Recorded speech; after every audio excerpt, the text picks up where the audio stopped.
দেখুন গাইস, মাছ কিনতে এসেছে, পকেটে 100 টাকা আছে। দেখুন গাইস, মাছ কিনতে আছে, মাছ দিবেন 140 টাকা কম ছাড়া। দেখতে থাকুন ভিডিওটা। দেখুন গাইস, চাচার কাছে যাবে, চাচা 100 টাকা দিয়ে এই মাছটি দিয়ে দিবে কেজি। দেখুন গাইস, যদি ভালো লাগে লাইক করবেন, শেয়ার করবেন, কমেন্ট করে দিবেন। দেখুন গাইস, গরিবের দুঃখটা গরিবই বুঝে। দেখুন গাইস, 100 টাকা কেজি মাছটা দিয়ে দিল। এই না বাবা। এই নেন চাচা 100 টাকা, আর আল্লাহ আপনার ভালো করুক। ঠিক আছে বাবা, দোয়া করো।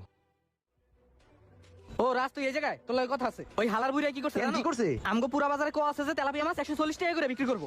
ওই হালার বুড়া সকালবেলা 100 টাকা কেজি মাছ বিক্রি করছে। ওনার আমি প্রায় খেয়াল করছি, উনি কম দামে মাছ বিক্রি করে, মানুষের দান খরচ করে বেড়ায়, নিজেরই সংসার চলে না। আচ্ছা দাদা, হাতে আনতে ওই বুড়ার একটা শিক্ষা দিতে হবে। এখন কি করা যায় ক? বিষয়টা আমিও লক্ষ্য করতেছি। আমি বেটা পুরো বাজারটা কিস্তি দিয়ে চালাই, আমি গতি বাড়া দিই, ওই হালা আমার মাতবরি করে। তুই ঠিকই কইছিস, ওই বুড়ার একটা উচিত শিক্ষা দেওয়া লাগবে। শুন, মাথাটা বুদ্ধি আছে, কালকে তো শুক্রবার না,